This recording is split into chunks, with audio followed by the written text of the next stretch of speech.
This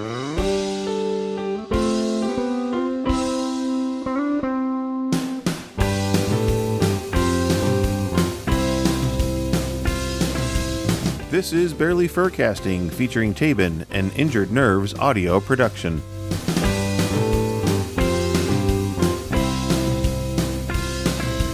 Well, I suppose we should get this show on the road. Let's do her.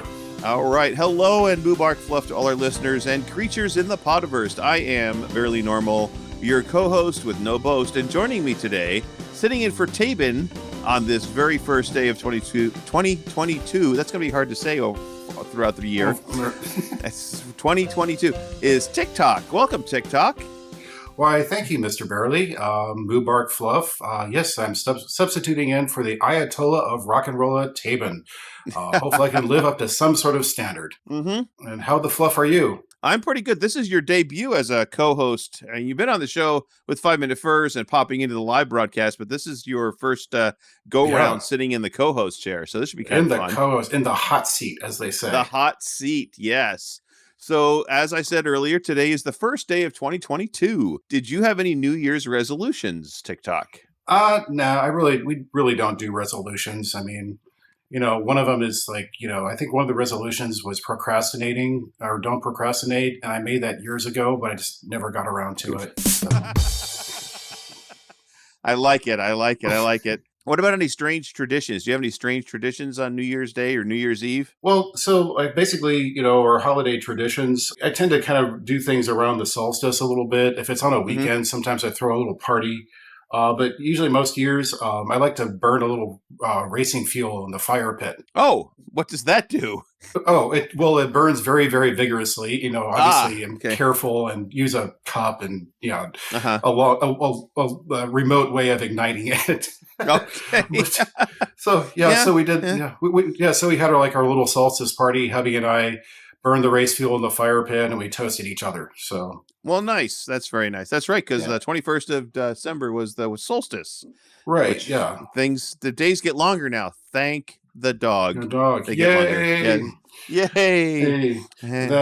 And then I do a fairly deadly eggnog, which I try to age, but it doesn't usually last for very long. It stays in the refrigerator. Yeah. Okay. So it's it's pretty good. It's pretty lethal. As I was saying before, I've served it at parties, and people that were once sworn enemies will just be hugging each other. I love you, man. I'm so sorry. Wow, that sounds like a great eggnog to have around the house for any time of year. Anytime, I should any make it time more of often. year. It's like, why not? Yeah, it's like you don't have to have it just on New Year's Eve or Christmas. That's a good point. Yeah, especially if you have enemies that are coming around. You give them each a glass. You're good to go. Good go. Yeah, we're done. And it's so filling that you just kind of. You don't even have to eat dinner. You just drink the eggnog. Awesome. Exactly. So, traditions, weird traditions. There's a lot of traditions around the world for the New Year's Eve and New Year's Day, the first day of the year. And I remember when I was about 8 years old, we had a babysitter. That was a regular babysitter. And every New Year's Eve, she would eat a plate full of kippers. I don't know why. She said it was good luck for the new year. And she tried to get me to eat one, and I about threw up. I mean, you don't feed an 8-year-old boy a kipper. I mean, bleh. They're a little strong. they're a little, I've never tried a kipper ever since, nor have I ever tried a sardine, because we talked about sardines last week. And I've never tried one of those either. So basically because of the kipper incident when I was 8, I think. Any little fish in a can, not for me. So anchovies are off the list as well. Mm-hmm. Mm-hmm. Okay. Yep. Any little fish in the can. Actually, all fish for the most part. I don't eat a lot of fish. Oh, okay. Yeah. Well, I mean, I'll catch it, I'll cook it, I'll clean it, but I won't eat it. So. Okay. So and as you mentioned in the chat group, no fish in your mac and cheese either. No fish in my mac and cheese. That's right. No, who would put fish in mac and cheese? Bleh. It's good. I don't know. You're like the first, you and Rain are like the first people that have actually grown up with it that don't dig it, so it's like, usually it's like, if you don't grow up with it, it's like, oh God, that's weird. But if you're like been eating it since you were 5, you're like, oh, okay. Yeah. It's just, that's lunch. Sure. Right. So there are a number of strange traditions around the world. So on this edition of Around the World with Barely, we're going to talk about this edition. Like I've done this before, maybe once, right? So, and around the world. Around the world. So in Spain, they eat, and some Latin American countries, on the New Year's Eve tradition is to eat 12 grapes, one for each month of the coming year, to secure prosperity. Now that sounds easy. Here's the challenge: you need to eat one grape with each bell strike at midnight. So it's a lot grapes. faster. Okay. Yeah, it's a lot faster than you think because it goes dong dong, and you try to eat those 12 grapes at the same time. So a lot of the folks there, they take a bite, or they'll swallow the whole grape, just boom, right in there, and then swig it down with a glass of bubbly. The reason they came up with this, here's an interesting reason. In 1909, the vine growers in Alicante came up with this idea in order to sell more grapes after they had a huge bumper harvest. So they said, how can we get rid of all these grapes? Grapes, right. Let's do this. Yeah, let's do a holiday tradition. Now, here's one I like. In Mexico, Latin American countries like Mexico, Bolivia, and Brazil, the color of your underwear on New Year's Eve will determine what kind of year you'll have. So be sure to choose carefully when you go to a New Year's Eve party, because tradition holds that if you're wearing red, that will bring love and romance. Yellow, it's not what you think, will bring wealth and success. White stands for peace and harmony, and while green signifies well-being in nature. In Turkey, red panties are also handed out as gifts for good luck on New Year's Eve and the promise of a fruitful new year. Now, in the article I read, it didn't say anything about what brown or black will bring, but hard to say. Yeah. I mean, what if you wear like red and yellow and white and green, all at the same time? I mean, wouldn't you want all those things? You'd get everything. You'd be the wow. You'd be the luckiest person in the world at that point. Yeah. That's a lot of panties, though. That might get a little tight.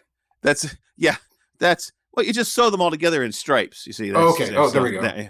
Now, Now, in Germany, people melt small pieces of lead over a candle. This is a weird tradition.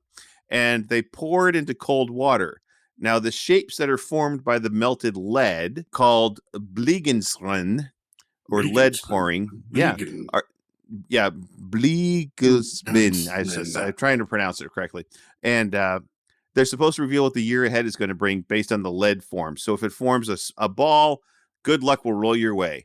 So maybe you should try that before you go to the craps table each time. Pour the lead into there and see what it's going to bring. And if you get a good ball, then you can just go throw those good luck. Well, right. Those dice. Yeah, those. Yeah.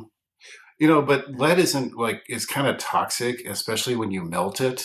And so, don't breathe it. Wear a mask. Everybody's familiar with masks. Everybody has a few right now. So just wear that, melt it, pour it in the water. You're good to go. So right. And if you get a shape of a crown, it's gonna be wealthy. Now, if you get a cross in there, that signifies death. So let's not do that when if you get that cross formation, that's terrible.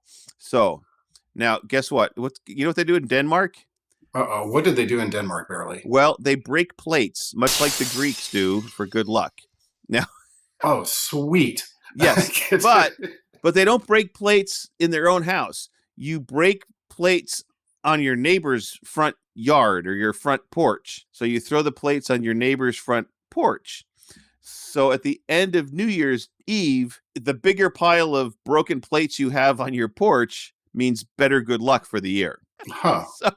Or either most people don't like you or they like you a lot. One of the two, because you have to clean up that mess, So like you mentioned that you grew up in New Jersey in the 70s in kind of a small town. You remember Mischief Night? Yes, I do. Now, nobody on the West Coast knows what Mischief Night is. Right, yeah. So I guess in a way you could say, well, the more toilet paper and shaving foam I have in my house, the luckier I'll be. Absolutely. Now, we need to explain to every fur that's not East Coasters what Mischief Night is. Mischief Night is the night before Halloween when everyone go out and perform mischief. Peeing, egging, shaving cream. Oh, it's terrible. If I remember correctly, it's basically when you get too old to trick or treat. You get to participate in Mischief Night. See, I went out and trick-or-treated and did Mischief Night. So, double dipper. Damn. Yeah. We always loved, going way back in time, but we always loved Halloween that was on a Saturday because in New Jersey, you started trick-or-treating at noon. You couldn't do it any sooner, but noon is when you could start. And of course, on a weekday, you waited till you had to go home from school. But on a weekend, boy, you'd go out. My buddies and I would have 4 or 5 costumes and hit the same houses 4 or 5 times on a Saturday. That's efficient. Yeah, we were very efficient. By the time we got to the 3rd costume, we knew which houses gave out great candy and which houses gave out crappy candy. So we always went to the houses that gave out the good candy. Right. So, but we digress. Different holiday. That's a different way back when. So now in Ecuador, people build a scarecrow, like dolls of politicians, pop stars, and other notable figures, and set them on fire. And that is supposed to destroy all the bad things from the last year and cleanse for the new. If you want to cleanse get all your ex's clothes and set them on fire, that's getting rid of the bad things, I guess. I don't know. It's like, yeah, I think the celebrities you might want to avoid in the United States as the FBI might come knocking. Well, true. Not to be Debbie Downer here, but of course, and we're not in Ecuador, so it's probably not gonna. Yeah, it's like now in the Philippines, it's all about money, and the locals believe that surrounding themselves with round things, anything round, represents money. Therefore, that will bring them fortune in the future, in the next year. Clothes with polka dots are worn. Round food is eaten, like hamburgers and cookies and things like that. Anything round would represent money, is their tradition on New Year's Eve. So there you go. In Scotland, now you might think in Scotland you would drink whiskey on the New Year's Eve, and you would be right. You drink a lot of whiskey in Scotland, but their big tradition is what they call the first foot, which is also known as Cualtag. Yes, that's the first person crossing the threshold after midnight. If it's a blonde-haired, blue-eyed person, that's not good luck at all.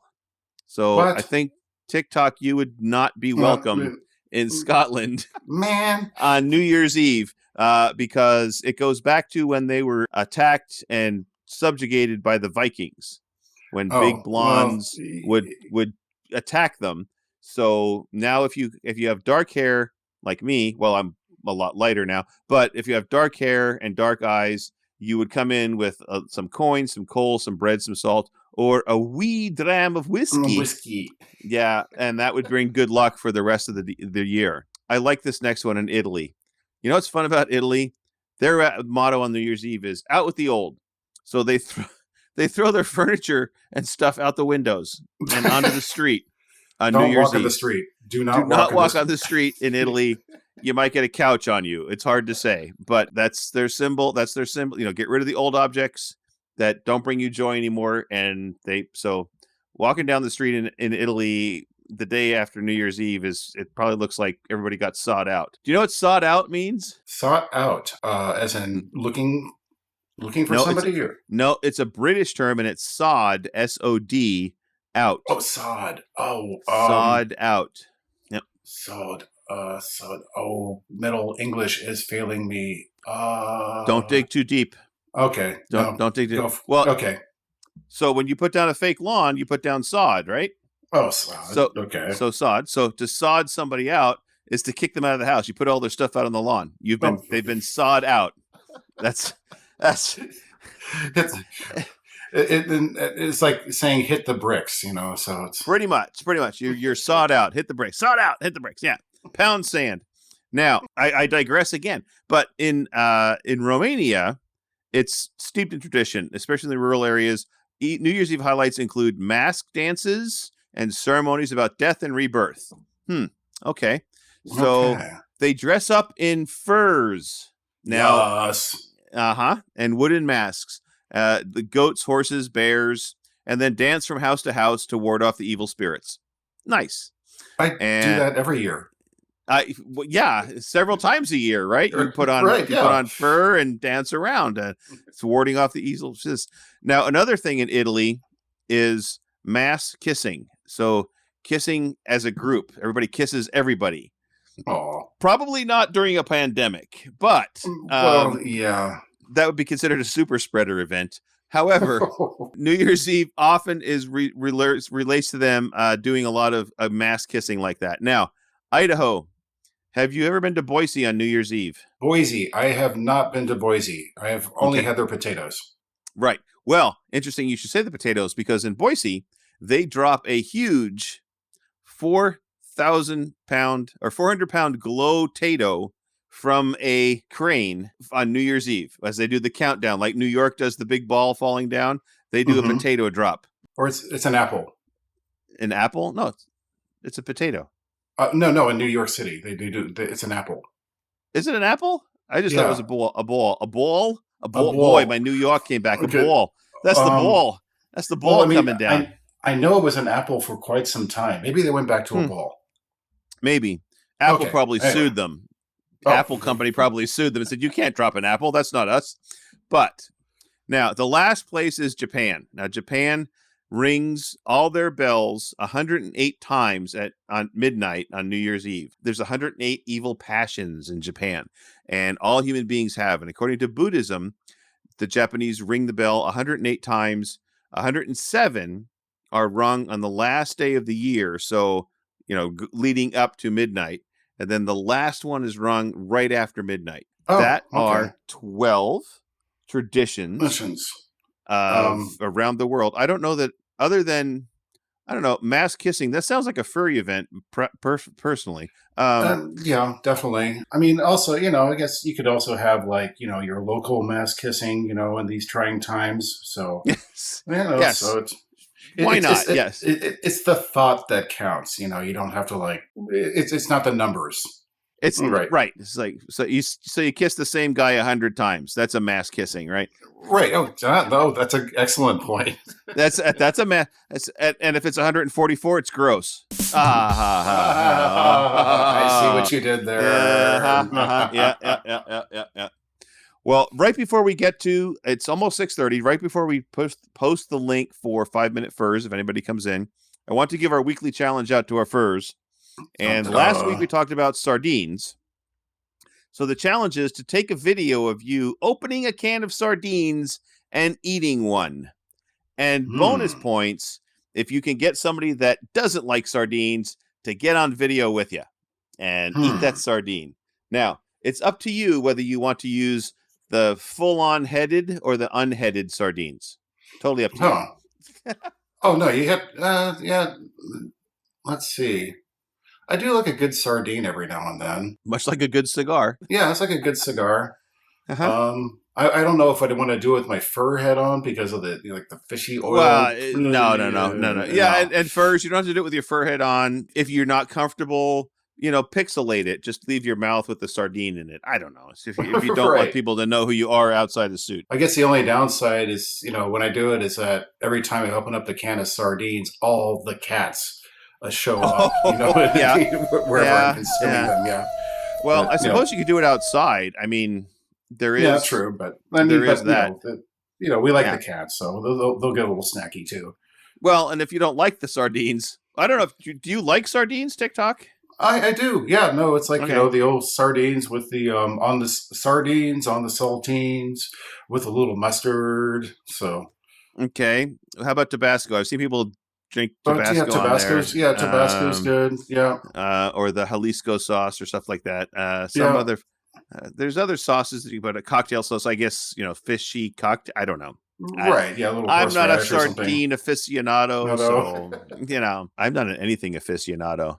Although I do like a good cigar from time to time, as you know. You and I have shared those cigars. Are tasty. Yes, no, good cigar is very tasty. Good, yes, nice and peppery, chocolatey, mapley. Depends on where you get it from. Every cigar is different. Every country, and I have not had an actual Cuban yet in my life. That in terms of a cigar, anyway. Yes. Well, yes, in terms of a cigar, absolutely, yes.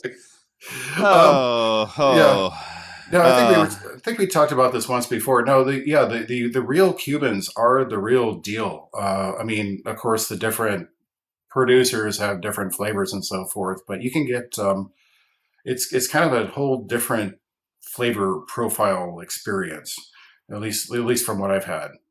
Yeah, and I know that. I mean, you could get Cubans now. They've lifted the embargo, but they're still pretty expensive, as far as I know.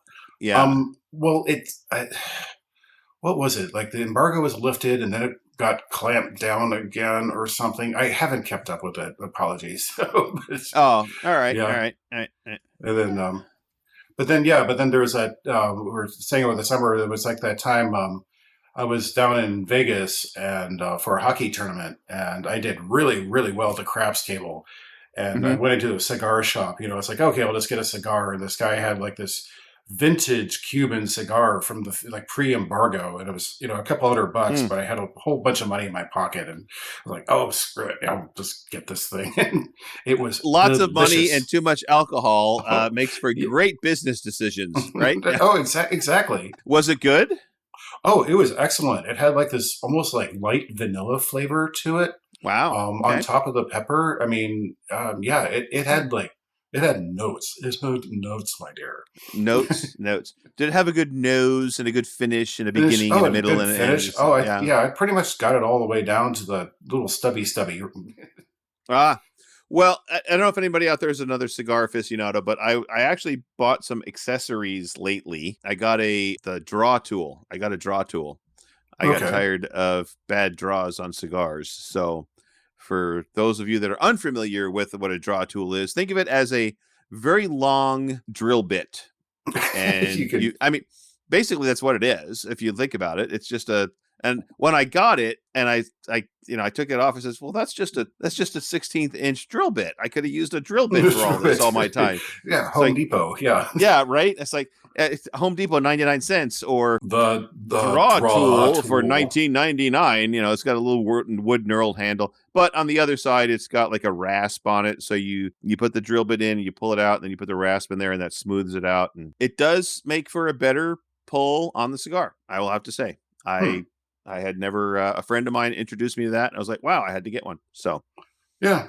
Well, I mean, if it's packed a little tightly, yeah, that could definitely like improve the airflow, so you're not just like fighting the column of tobacco. Right, yeah. And the first time I tried it, I didn't get it in straight, and so my draw tool poked out the side of my cigar. I was like, well, it's a good thing that was not a really expensive cigar, but I ruined the cigar. It's like, so it's like, oh, well, what are you going to do?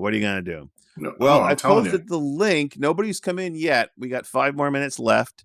So let's start talking about, do you have anything that you want to bring up at this point before we move on to our next about media?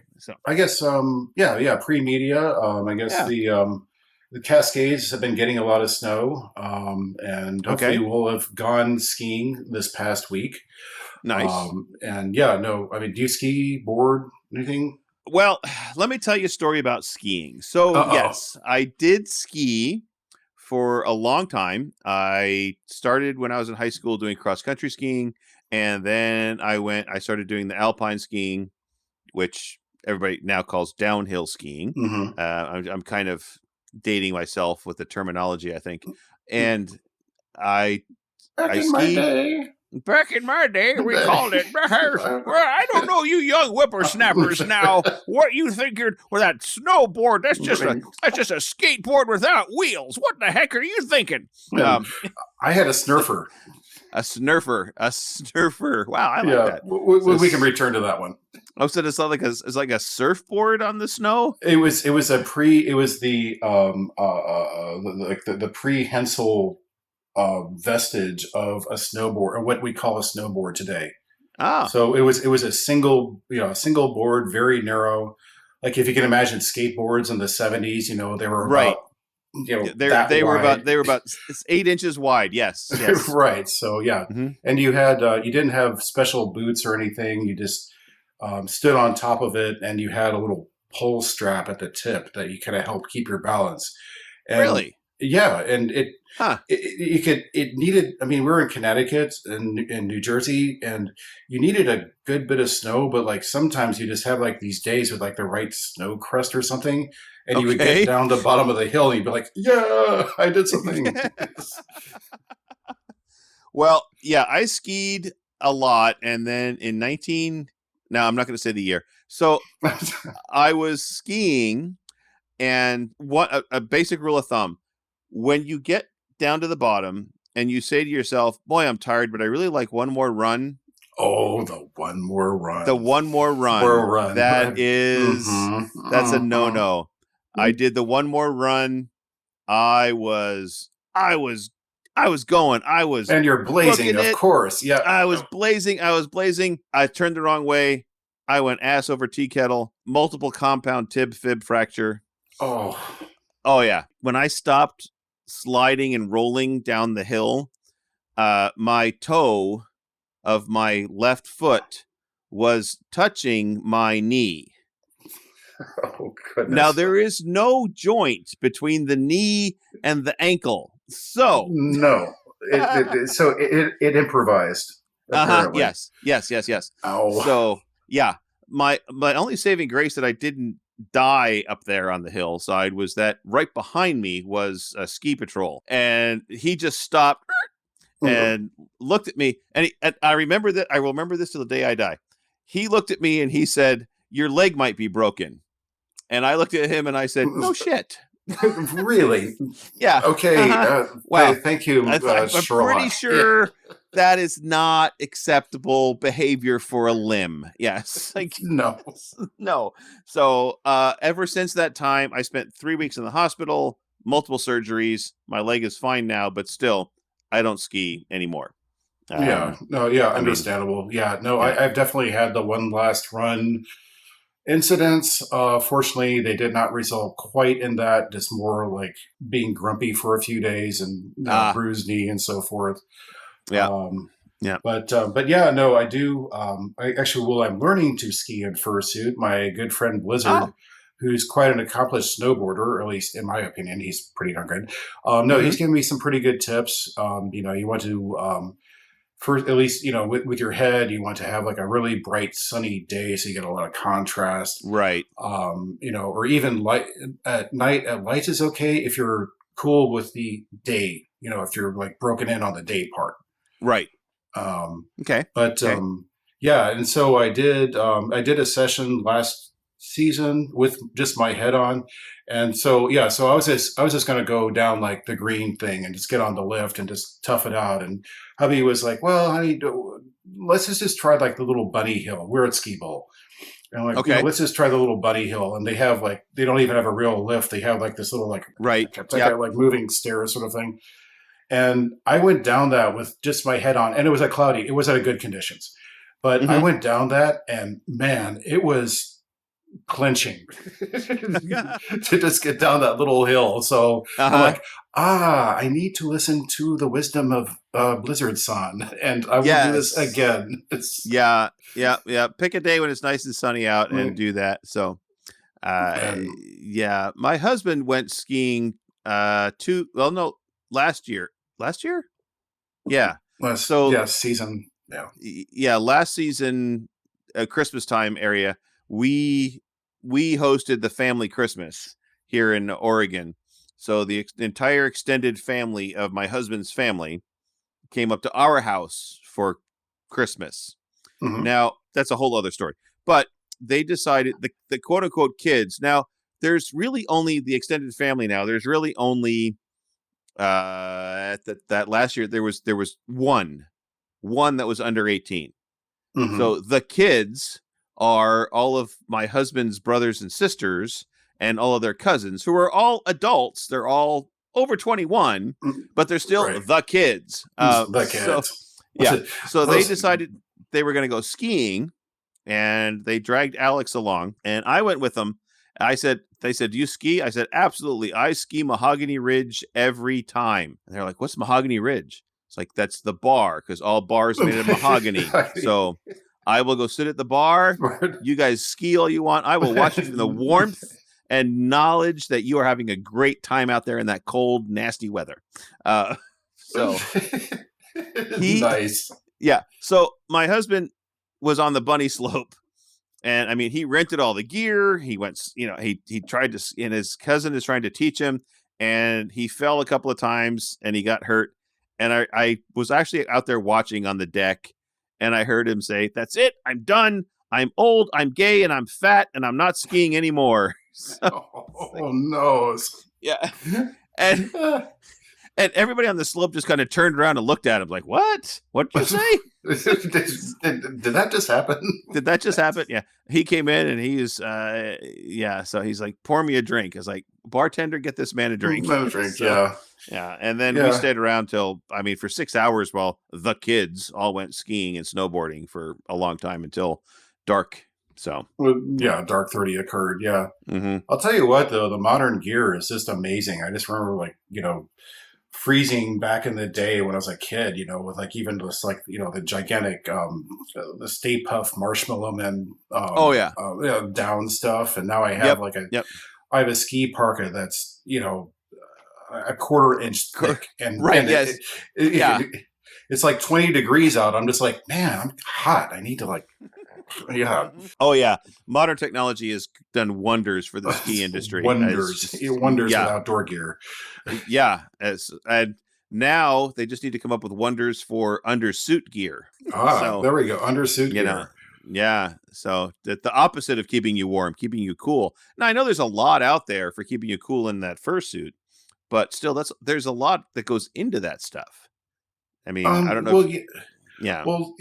So there's that, what was your guest? The Easy Cool. Easy Cool. Yep. Yeah. Mm-hmm. I have one. And I just need to experiment with it more because I found that it's like, it's great. You're wonderful. You're nice and cool. You're nice and cool. You're nice and cool. OMG, I'm hot. Right. Once they're gone. Yeah. It just stops, and I just need to figure out its limits in timing and so forth. Anyway, we digressed. Let's get on to our media section. We're off the rails again.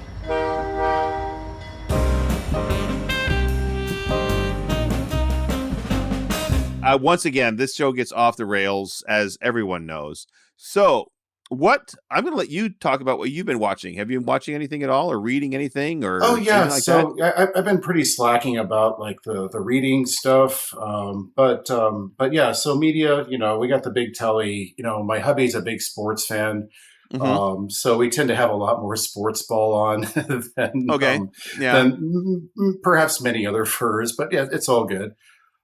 He enjoys it. So yeah. So we have, but we're also Jeopardy fans.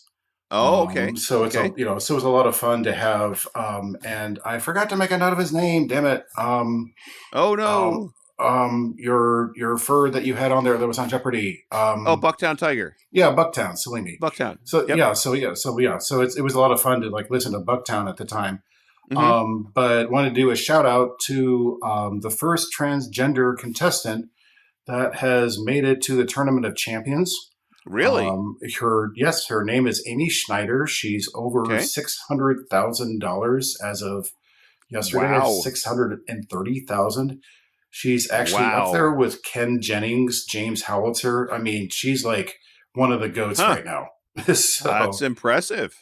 Hell that's yeah. Impressive. Wow. You go, girl. How long has she been on how many episodes so far? Let's see. So James was like the shark. I mean, he'd just go in and then he'd win $100,000 at a time and caught up to Ken way sooner than Ken's spend. But he's actually, Amy is averaging higher than Ken right now. Wow. But I did not make a note of the number, but she's getting up there. Wow. Awesome. That's impressive. Yeah. Wow. All right. Well, good for her. Yeah. Go, girl. Hell yeah. Yeah. But I also wanted to throw a shout out to Canada Drag Race second season, Isis Couture, which is hosted by Brooklyn Heights. So she won. Yeah. Isis won last week. Nice. And another one is, and this kind of circles back around to the traditions thing. Around holiday season, hubby and I like to watch the first two Die Hards. Oh, they're Christmas, okay. They're Christmas movies, right? The first one takes place at Christmas. Does the second one take place at Christmas too? It does, yeah. Oh, well, then it's a Christmas movie, yes. Yeah, pretty much, yeah. Yeah. And something you want to throw out there in terms of pacing, which is kind of funny, especially watching the first one. The second one, not so much. But the pacing of the first one, I mean, I remember seeing it in the theater, and I left the theater just completely wired and thinking that I drank a gallon of coffee or something. And then I watch it now and I'm just like, can we like pick it up? Fast forward. Yes. A little bit here. So, mm-hmm. So I don't know if you noticed that with movies, but I noticed that a lot of movies, I mean, yeah, like you said, you look at the old movies. I tried to watch, what's the movie I tried to watch? Running Man. I made a comment about Running Man the other day to a friend, and I said, yeah, it's a great action movie. We should watch it. I watched it, and it was like, oh my God, it was so bad. Oh, it was one of the worst movies I've ever seen in a long time. But I remember watching it when I was younger, thinking, this is a great movie. But oh my God, it's so cheesy. Oh, it's cheesy. But I mean, it kind of, but that movie, like, it just glorifies in its own cheese. I mean, they know it's silly, yeah. Oh God, because he was making a comment about we should just take criminals and just make them battle each other, and I was like, well, let me show you a movie that happened in. Right. Well, that was a Stephen King novel. It was a Stephen King short story at one point. Was it really? Yes, it was. I did not know that. You really? I did. Okay. Wow. Yeah. No, it was. What book was it from? It was actually the book that Stephen King wrote under his pseudonym, Richard Bachman. Yeah, and he actually, not to be too dark, but he actually pulled. You can only get used copies now because at the end of Running Man, there is a plane flying into a building incident, and also there was a student incident. So Stephen just said, "Okay, yeah, no more. I'm not making any more new copies." Too close to reality at that point. Exactly. Yeah. Yeah. So I mean, sorry, it was a little bit dark, but I mean, shout out to Stephen. Okay. I mean, yeah, he was good. Yeah, I think that was a good move on his part. Huh. But then I guess also the one last little thing on media and was have you seen the new Beatles documentary, Peter Jackson? I started watching it.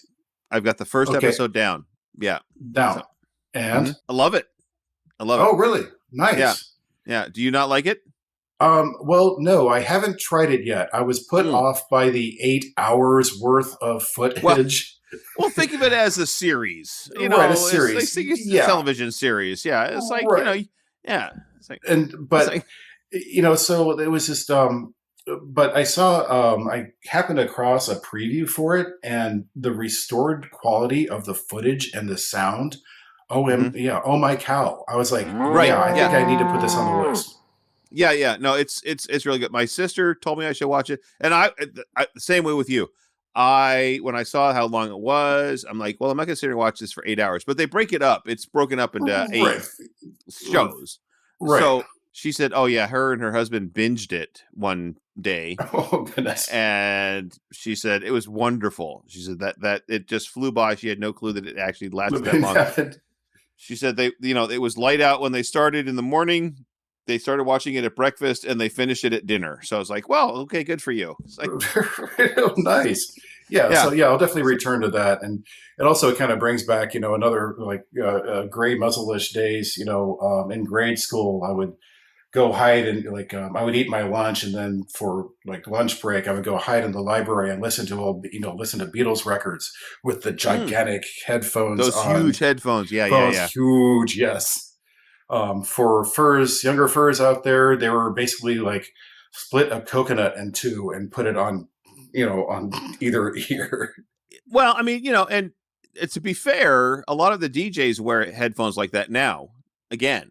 So, I mean, you think of the DJs that dances and they've got those huge headphones on there. Yeah, but true. The fidelity. They're also high fidelity and they're also noise canceling and all other kind of stuff. So, right. But yeah, I remember those huge. I mean, they were heavy too. I mean, you put those on your head, and 20 minutes later, you were like, "Ow, these hurt so bad." Yeah, but feed that needle into the lead-in spiral of Sergeant Pepper and vinyl. Good old days of vinyl.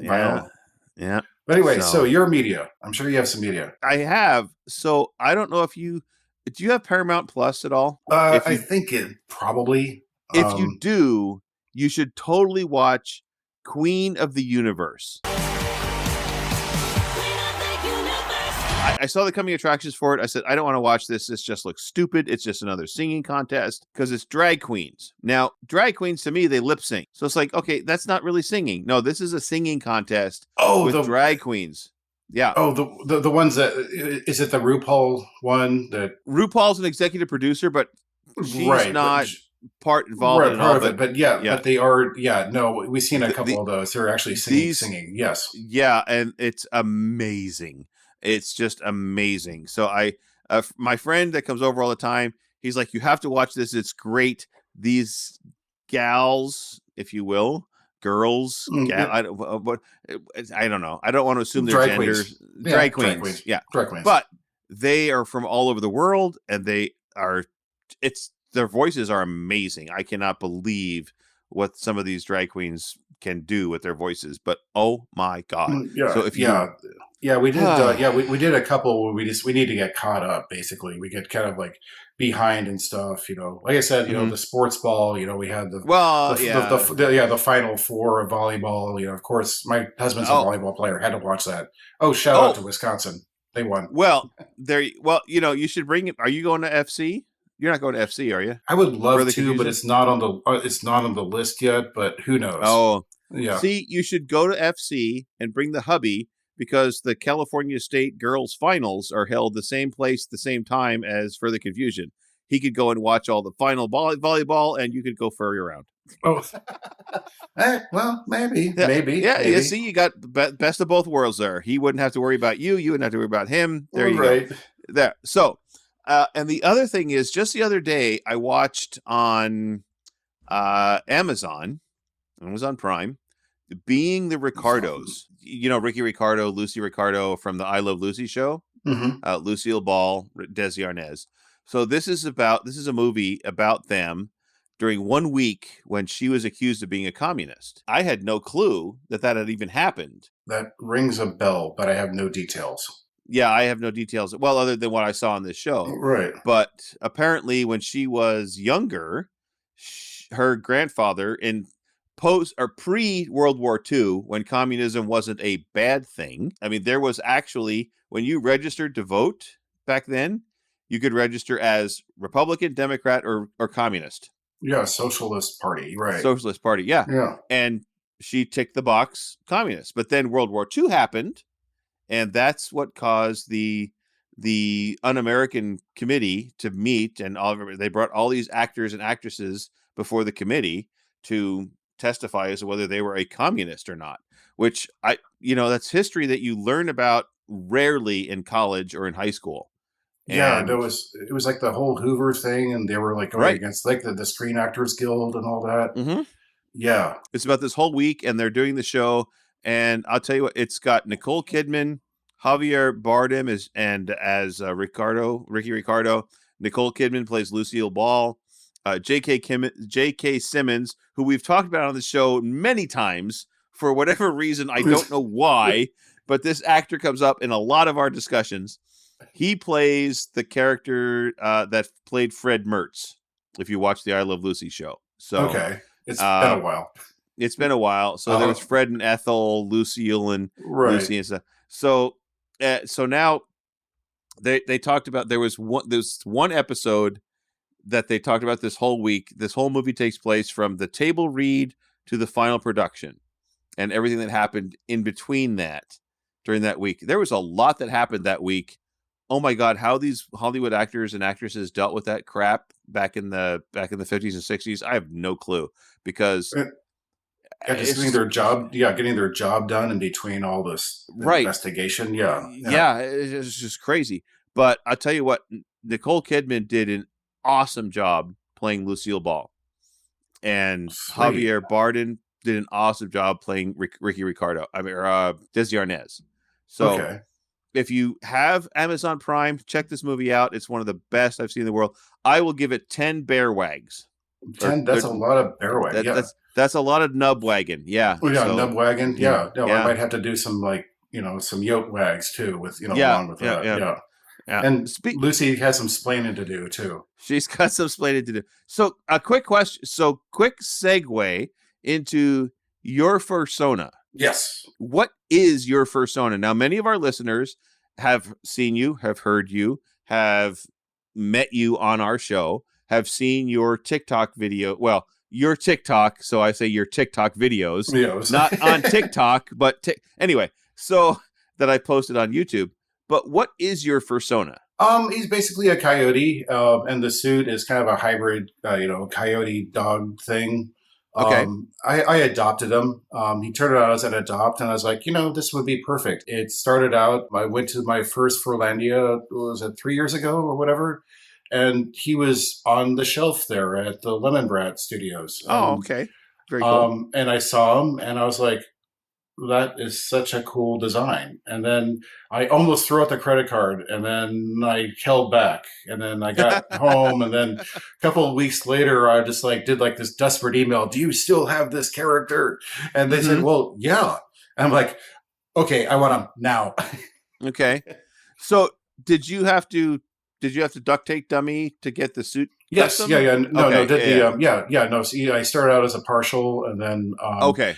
So it was myself and three giggling idiot friends duct taping me, holding the arms out the entire time. Oh yeah. Yep. Doing a duct tape dummy for somebody is it's a lot of work. It's a lot of work. It is. Yeah. No. It was tip to anyone that's going to do it: get your duct tape out and pull the strips out ahead of time, and just basically tape them to every surface you can find in the entire room. I've heard horror stories of duct tape dummies with people that got halfway through, but they took too long, and so they're like, they didn't eat, they didn't drink, so they got dehydrated, and so they have to cut it off, and they didn't cut it off right, and they couldn't go back, and they had to start over again. And, oh my God. So I was talking to one guy at bowling event down in Albany, and he was doing his DTT for his, or duct tape dummy, DTD for, why did I say a C? I don't know. There's no C in duct tape dummy. DTC. Yes, this is DTC. What? I don't know. Anyway. So he said it took them 3 times to get his duct tape dummy put together. Oh no! Because each time they screwed something up and they had to start over again. I said, how many rolls of duct tape was it? He says, 80. He's like, he says, I think we bought every roll of duct tape in the city of Albany when we were doing this because we kept screwing it up. I was like, oh my God. So yeah. So okay. So tips and more tips: hydrate before, go to the bathroom. Yes. Have some food in your belly. Also have something to hold on to in each hand, Yes. I brought hockey sticks. So there you go, hockey. 2 ladders work. 2 little step ladders, some like 4-foot step ladders that work great. This is going to sound silly, but do the crotchetal area last, so that if you do have to go to the restroom, you have access. I'm just like, let's. Because. Yeah, that can happen. Although I think for the fit, you're supposed to do it. It's been so long now. I have to look at the instructional video, but I think it was first. They always say do that first, and it's like, wow, you have got to be totally ready to go for that. Anyway, we have digressed and gotten off the rails. Let's get to furries in the news. Now, I'm not going to make you do what Taebyn does.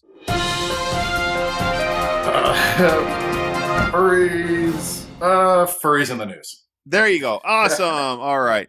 So the only thing I have for furries in the news is, do you eat candy or sweets or anything like that? I'm more of a choco. I'm more of a chocolate yote. A chocolate goat? Is that what you said? A chocolate yote.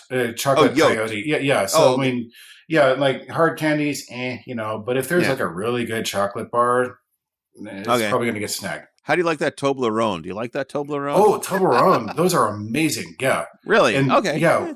When I also grew up in Europe, in France, and like Toblerones, I mean, before they came to the US, I mean, we had them there, and they were like the best lunch bargaining candy you could have, because you have the triangles. Okay. Oh, so you have like a Toblerone bar, and then you just have like a triangle. It's like, okay, I trade you for this. There's a triangle. I trade you for that. And nice. Where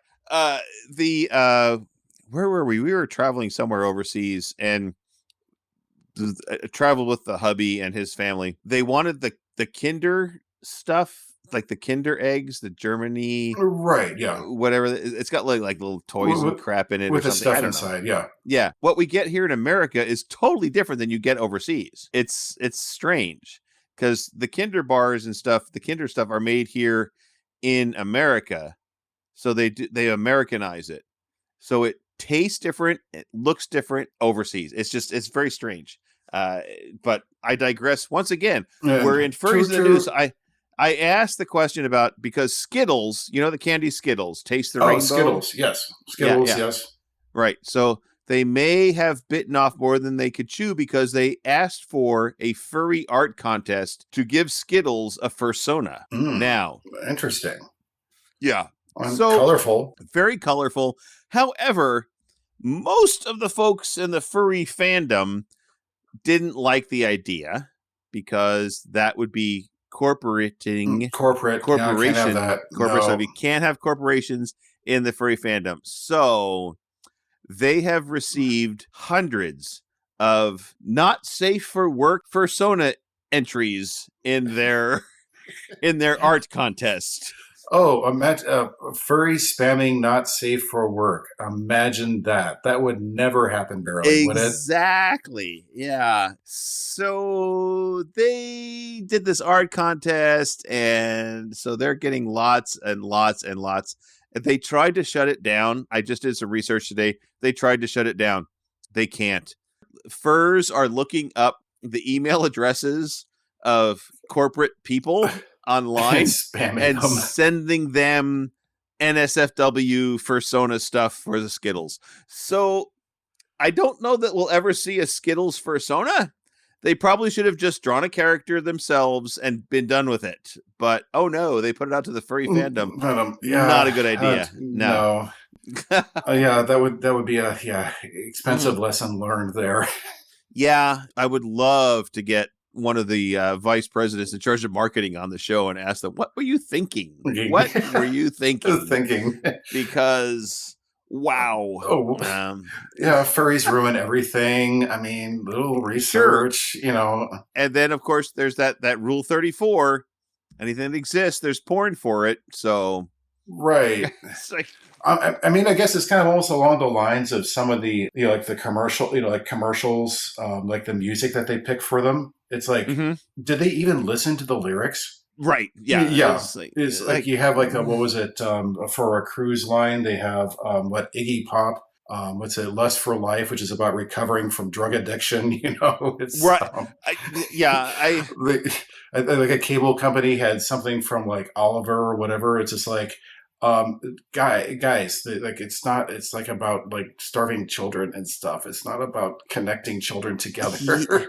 Yeah, I got to think of where I was at some event or something not too long ago, and somebody chose the new Lil Nas video song about, not the one with him going to hell, but the one in prison, as something to be good for like a grade school class to say. It was so bad. I'm like, do they even know what this means? Because, oh no. It's like, yeah, I was like, there was some community event here, and this song came on, and like second graders doing a dance to it. I'm like, no, this is wrong. Yeah.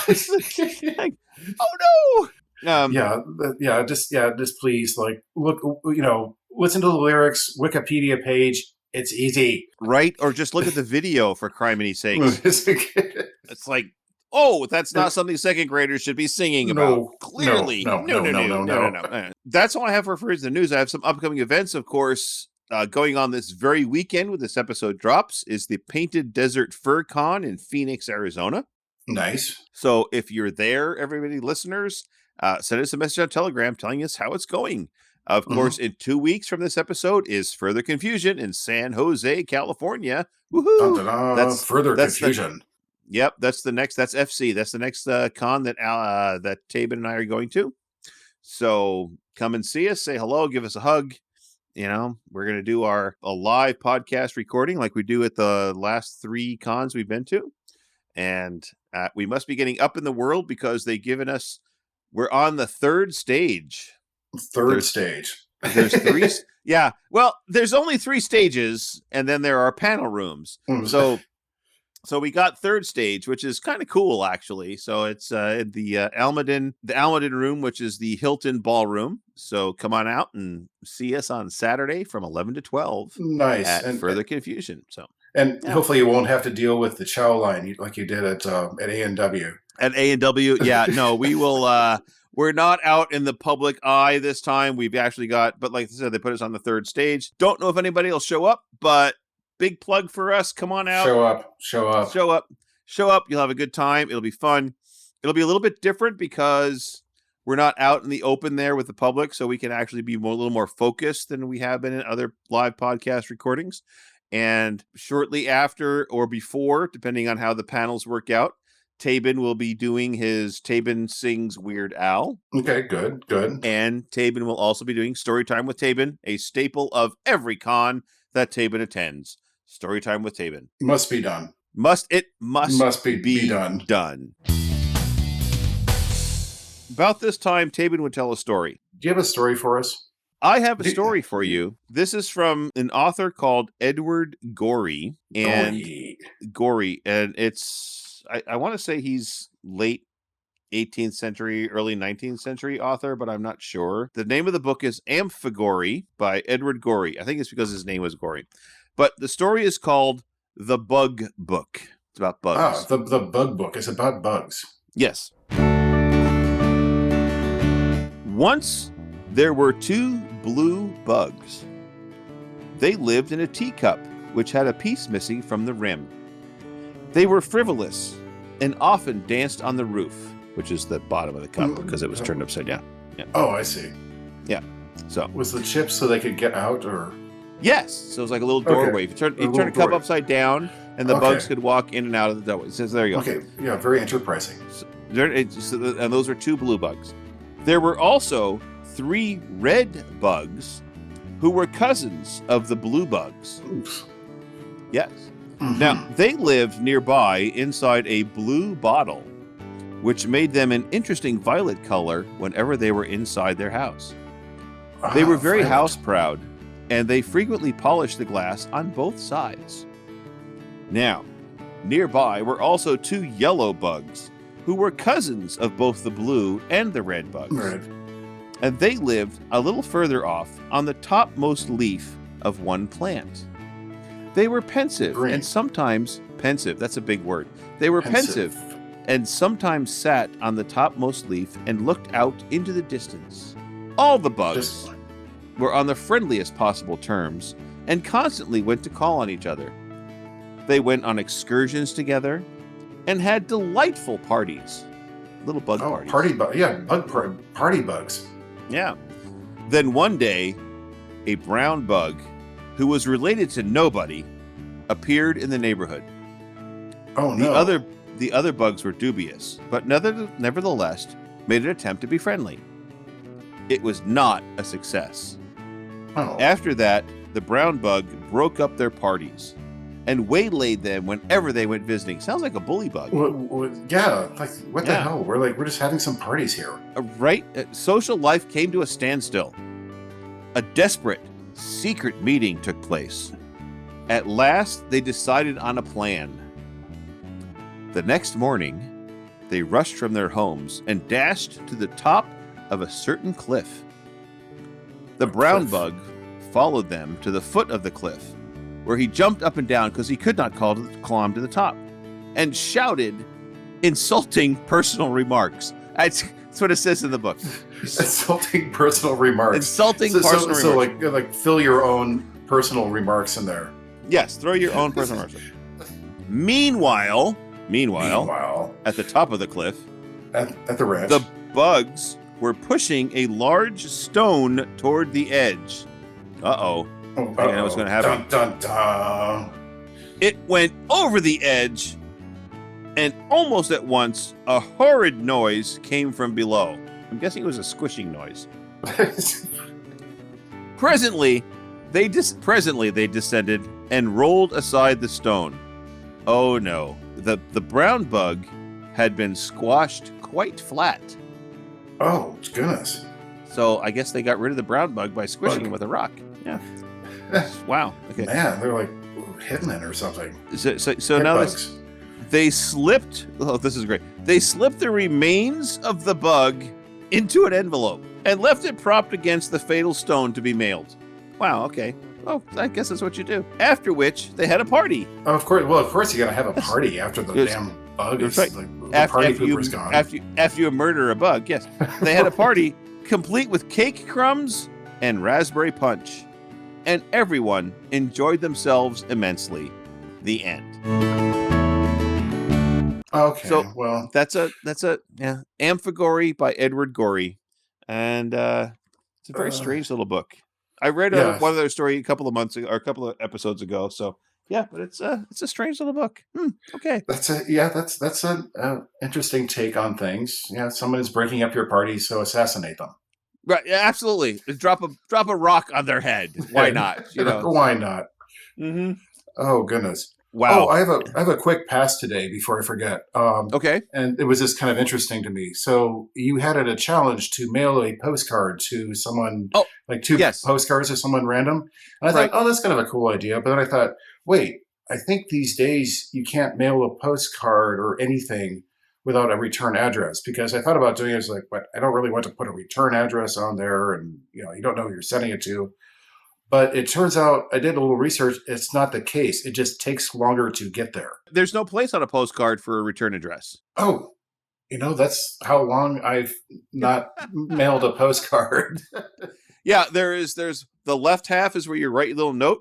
The right half is where you write the address and put the stamp. Okay. There's no place for a return address. Yeah. So okay.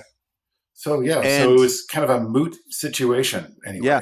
And the interesting thing is I mailed my two. I have no clue whether they got it, what they thought about it.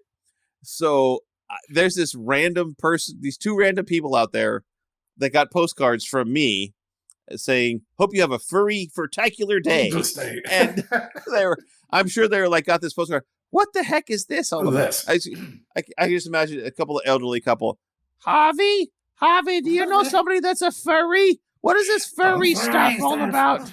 Oh my cow. Oh my cow. All right. So I think we should, in deference to your reference to Jeopardy, we should play some trivia. Now I have a new game. The game that I've played with Taebyn has always been, I should have known that. So it was a card game. It's basically questions on the cards. This one is called Things They Don't Teach You in School. Cool. Are you ready to play this game? This sounds ominous, but I am ready.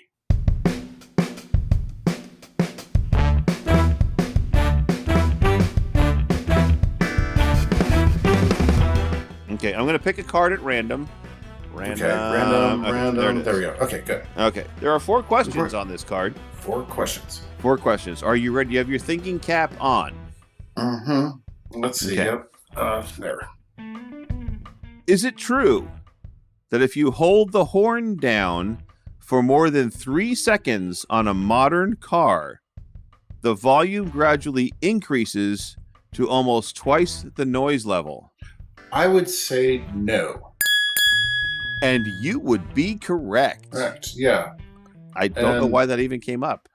Yeah, I mean, if you don't have the engine running, if you held the horn down for an extended period of time, it would actually get softer because you're running the battery. The battery, yes. So I guess you have the car running, and it'll just stay at the same level. Right. So interesting thing about horns, you've been overseas, and lots of countries. In America, people don't honk their horns near as much as every other country in the world. Oh, yeah. Yeah. Every other country in the world, horn honking is all over the place. Okay. Oh, well, we try to keep this show PG-13, so I'm going to have to modify the question. What country's residents have the most... Oh, I'm just going to ask the question. What country's residents have the most oral sex in the world? Country's residents, most oral sex. I'm going to go with Italy. That would be incorrect. The answer is Austria. Austria. Circle gets the square. No, that's a different show. It's like, Austria. Interesting. Yeah. Question 3. How did Apple choose the product name iPod? Uh-oh. Am I going to have to use puppy logic for this one? You might have to use puppy logic for this one, yes. Well, there's I as in I as in me. Mm-hmm. Was it the same thing as the as like the pods where you put furniture and stuff in and you move them around? Portable. I don't think those on-site. existed when Apple came up with an iPod. Okay. Yeah. Logic. Pods or pod people. Oh, you become pod people. Invasion of the Body Snatchers, 1980s movie. Oh, okay. So you become a pod. No, that's wrong. But I'll give you the answer. So I'll give you the answer. So Vinny Chayko, I guess was an executive back then, came up with the name as he thought the prototype looked a little like the white EVA pod spacecraft in the movie 2001: A Space Odyssey. Oh the earbud thing. Well, no, because iPods in the back when they first came out were like these roundish things. Right. They were the prototype was roundish, which they went to us. Remember the first one was like a little cube, if you remember the very first iPods. Right. I'm kind of thinking of the cube thing. Okay. Yeah, but the first one was round. The prototype was round. Okay, that would do it. Yeah, that would do it. Yeah, so kind of strange. That's kind of weird. And then of course, had they not come up with that name, we would not be podcasting right now. We would not be podcasting. That would be we wouldn't know what we'd be doing. Who knows? Yeah. Let's see. What would be a Microsoft equivalent? Friend casting or something? Yeah, something like that. Yeah, right. Okay. Now, this relates back to a furry thing. Good. What is strange about a goat's eye? Well, let's see. What is strange about a goat's eye? I'm thinking that they have round pupil or do they have vertical slits? That's all I'm coming up with there. I'm thinking that they have slitted pupils. Actually, their pupils are a rectangle. A rectangle. Goodness. Yes. I want to go look at a goat's eyes now because I did not know that. Yeah, I have to go. I have to go missed out on my. I have to go. I missed out on my solstice. I should have had like the goat there too. So, but I was in the ballpark at least. You were in the ballpark, but it was about the pupils. It had to do with the pupils. We are almost to the end of our show, but I would like to tell a few jokes. How do you feel about that? I think that sounds terrific. Jokerific. Okay. Jokerific. Well, I will let you start. Do you have a joke? I do. How do you make a dragon angry? I don't know. How do you make a dragon angry? Tell him to blow out a candle. Hey, do you know Dr. Pepper, the pop, or the soda, as they would say? I do. You know what kind? Do you know what kind of doctor he is? He's very peppy and excited. No, he's a physician. Oh, physician. Okay. Oh. So, Dr. Ferguson, what do you want us to do with the new arrival in room 18? He thinks he's a wolf. Dr. Ferguson thinks for a moment. First rule is, don't let his grandmother in for a visit. Oh yes. Dear. Good call. Good call. Good call. So, do you know what you call a fat psychic? And not to body shame anybody, but this is just for the sake of a joke. Right, yeah. Within the joke context. Yes. A future rotundus? No. Oh, well, that's very cool. No, a fortune teller. A fortune. Oh no. Let's see. I got a story joke if you like. Okay, go for it. So there was this train operator, and so he drove the train, but he was really reckless, and he drove the train way too fast all the time, and of course, his luck, ran out one day, and there was this terrible crash. Okay. It was very unfortunate. The area where he was, operating the train in, He went to court, and unfortunately, they had to execute him in the electric chair. I mean, it's terrible. Yeah, okay. Yeah, harsh. Because of an accident? Yeah, from an accident. Rough. Wow, that's hard. That's tough country. But on the day of the execution, he gets all strapped in there, and the executioner flips the switch, and then the lights just kind of flicker, and they just there's some crackles, and then nothing happens to the guy. And the executioner is just amazed. He's like, really? What was? Yeah, like, why are you still here? Is this some miracle or some kind of divine intervention? And the guy is sitting there. He says, "Nah, I'm just a bad conductor."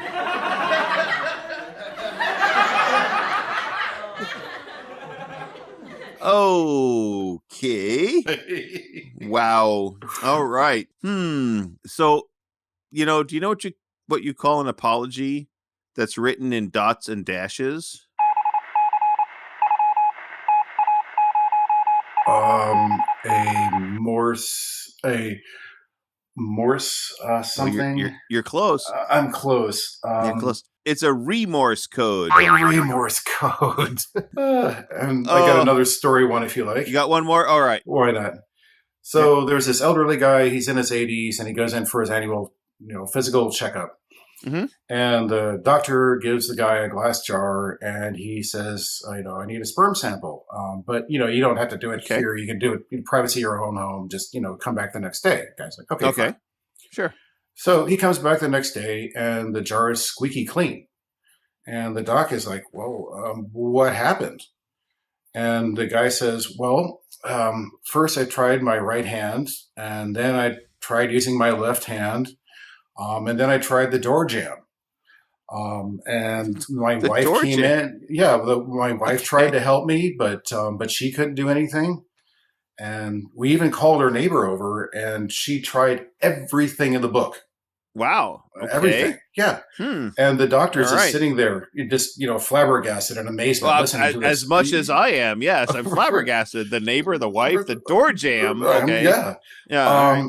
And the doctor just kind of weakly says, wait, you invited your neighbor over?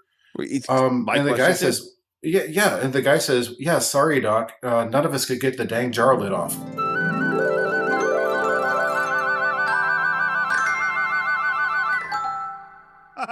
Oh, wow. Wow. Okay. Wow. I like that one. Oh, yes, indeed. Okay, I've got one more. Uh-oh. One more before we call this quits. What did the time traveler do when he was still hungry after dinner? Hungry after dinner. He went in the future and ate something? No, he went back 4 seconds. Back for oh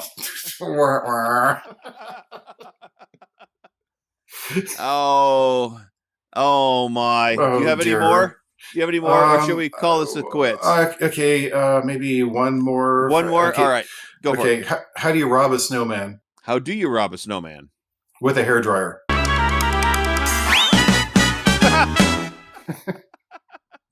Stick 'em. Stay the same way. Stay where you are, or I'll melt you. Yes. Wow. Wow. Right. Okay. Wow. Yeah, we are off the rails. Completely. We're off the rails, and I think we are done with this episode. Thanks to all our listeners. Thank you very much, TickTock, for coming on and sitting in for Taebyn tonight. It's been great to have you on the show. Unfortunately, nobody came in for 5-minute furs, so we didn't get to chat with us. But next time, who knows? Who knows? And be sure to check us out online. Check us out on Bonfire. Check our merch. Give us a Patreon shout out. Anything you want to do to help support the show, even listening to the show, share it with your friends. Share it with your enemies. If you don't like somebody, say, hey, listen to this podcast. Because, it's a way to get even with somebody, I guess. I don't know. Something like that. Something like that. And it's been great having you on the show. It's been great doing this with you. Poor Taebyn. Not poor Taebyn. He's off doing things with his family for the holidays. And so maybe poor Taebyn. Poor Taebyn. Listen in a couple of weeks when he comes back, and we'll he will regale you just how much fun or problems he had. But yeah, I'm considering letting the recorder run as we drive down to Further Confusion and just take clips of it and put into a podcast that's just clips of Taebyn on the road to Further Confusion. On the road to further. I'm on the road to nowhere. Right. All right. Thank you for listening, everybody. We hope you come back and listen next week. And thank you so much for having me on the show. It was a great invite. You're quite welcome. Barely Furcasting is an Injured Nerve studio production and is found on all major podcast platforms or can be heard directly at barelyfurcasting.com. The opinions expressed here are those of the hosts and their guests, and no commercial compensation was granted. The Furcast is produced, recorded, and directed by me, Barely Normal, aka Mike Began, and is edited by myself and our associate editors Rain Raccoon and Bixby Wolf.